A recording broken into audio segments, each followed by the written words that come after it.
ayan mga bossing, magandang gabi sa lahat. Actually, maulang gabi sa lahat, no? So, the wait is over, mga boss. Alos, 1 hour kami nag-antay kay Brother Louie, no?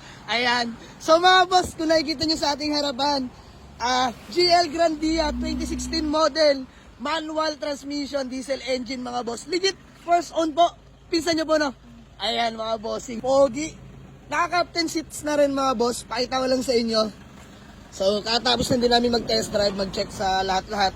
So, ayan mga boss, leather seat interior. Sobrang lawak talaga ng GL. So, ito yung first time ko, if ever na magkasundo, magkakaroon tayo ng GL Grandia, mga boss. Kasi nakadalawang IS commuter na tayo, mga bossing, no?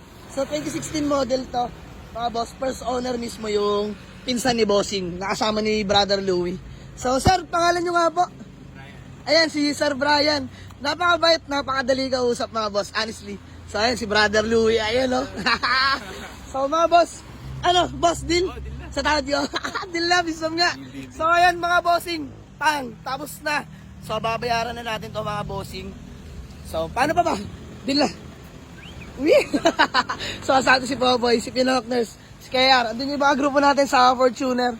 So tara mga boss, bayaran na. Let's go. So ayun mga bossing, magandang umaga sa lahat dahil madaling araw na mga bossing.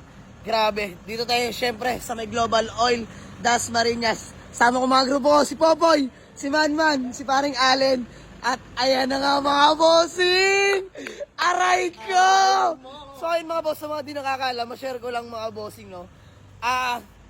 Honestly, last month lang mga boss, nag-usap kami ni Popoy. Sabi ko, Poy, pangarap ko magka-GL Grandia. Kahit mababang model lang, kahit mapa-manual or matic, alin man doon, basta magkaroon ng GL. Grabe mga boss, 1 month lang, nagbunga at binigay agad sa atin mga boss. GL Grandia, 2016 model, manual diesel engine mga bossing. Ayan, convoy natin ang ating Toyota Fortuner. So legit first own, napagkuha na natin mga bossing. So, nakarehistro till next year. Sobrang lamig ng aircon. Fresh na fresh interior. So, naka-captain seat na rin pala ito mga boss, no? Upgraded na interior. Pakita ko sa inyo. So, ayun mga boss, pakita ko sa inyo. Grabe. Fresh interior. Ayan, captain seat na mga boss.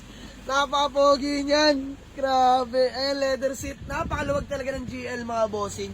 Ito yung pinaka-gustong gusto ko sa GL talaga. Sobrang luwag. Very spacious. Mga boss, dito tayo sa harapan. Pakita ko lang sa inyo. Ayan o. Mga boss, sobrang sariwa. Kita nyo naman yung ceiling. Manubela mga boss, antigas pa.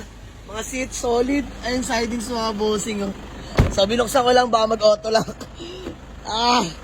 Dream come true, ika nga ng iba mga bossing no. Puyat, pagod, halos walang tulog. Talaga, magdamag sa lansangan. Convoy natin ang ating Toyota Fortuner. So, ito yung panakbo namin ngayon mga boss, daily horse. Pero ito pa'y pumalit na mga bossing. Grabe, di ako mapaniwala hanggang ngayon mga boss. Parang nananaginip ako, grabe. Nakakatuwa lang, syempre, thanks God palagi, no, sa itaas. Wala akong ibang hiling, maraming salamat. Syempre, sa mga grupo ko, na laging nandyan. So, yun lang mga boss, masyado natin madrama, no. Sa mga gusto mag-walk-in din pala, Waze or Pinyo lang sa Google Map, Jamalig sa Garage, Paliparan 2, Das Marinas, Cavite. So, game over na. Magpapahinga muna kami mga boss. Let's go.